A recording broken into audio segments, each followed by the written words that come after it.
Hi guys, it's ASBYT, and earlier in the week I went hands-on with Huawei's brand new Mate XS, which is Huawei's 2020 flagship foldable smartphone, and these are my first impressions.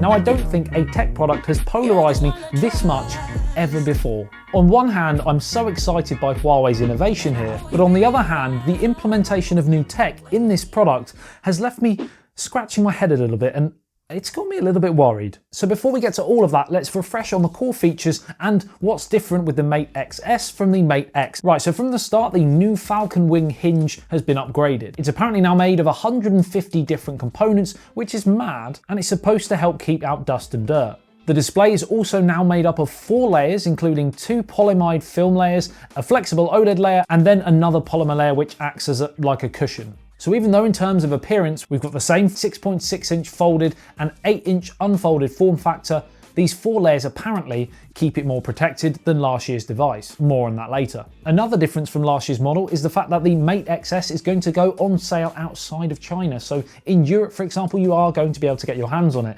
if you can afford it. The camera setup consists of a 40 megapixel primary wide angle lens, an 8 megapixel telephoto lens, and a 16 megapixel ultra wide angle lens. And there's also a time of flight sensor as well. We've got the Kirin 990 SoC, which is the latest and greatest chip from Huawei, surpassed only when they launched their next upgrade in September time. We've got the same 4500 mAh battery as last year's model, which is accompanied with a 55 watt fast charger, one of the fastest on the market. 512GB of storage, 8GB of RAM, and Android 10 with Huawei's EMUI 10 skin over the top. More on software also to come. So all of this seems pretty impressive, right? A device with a front display big enough to use as a normal smartphone, and we can fold it out and it's a brilliant multitasking huge tablet. And slide that with the aluminium frame into your pocket, jobs are good 'un. So what's the big problem? Is it the eye-watering €2,500 price tag?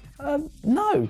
Because let's be honest, the type of consumer that Huawei are aiming this product at can probably afford it. So is it the fact there's no Google support? Again, no, not really. Huawei's new app gallery that they've been working on over the last few years looks really, really impressive, with over 45,000 apps and over 319 monthly active users. And those essential Google apps, the likes of YouTube, Gmail, etc., will probably shortly be made available through third-party download. So is it the crease in the middle of the display that I don't like? No, because although you can see it, it's not hugely obvious, especially when viewing it directly from the front. So what is the problem? Well, in my opinion, the problem with the Mate XS is the exact same problem that plagued the original Mate X.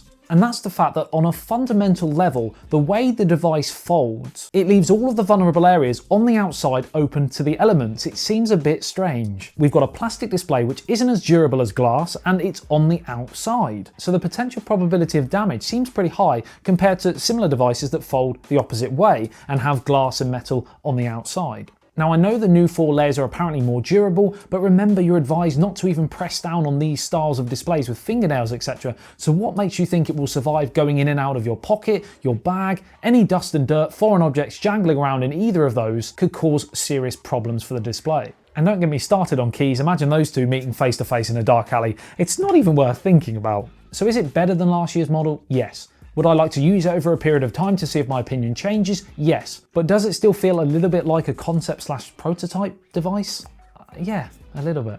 But hey, that's just my opinion, and I'd love to hear yours. Let me know in the comment section below what you think about the new Huawei Mate X. Is it something you're interested in? Are you sold on foldable tablet smartphones yet? And if you are, in which form factor? Tablet to phone or phone to clutch, like the Galaxy Z Flip or the Motorola Razr? Like and share if you enjoyed the video and found it helpful. Subscribe and hit the notification bell if you love everything tech, breaking tech news, unboxings, reviews. I love you and leave you. I'll see you in the next one. Peace out.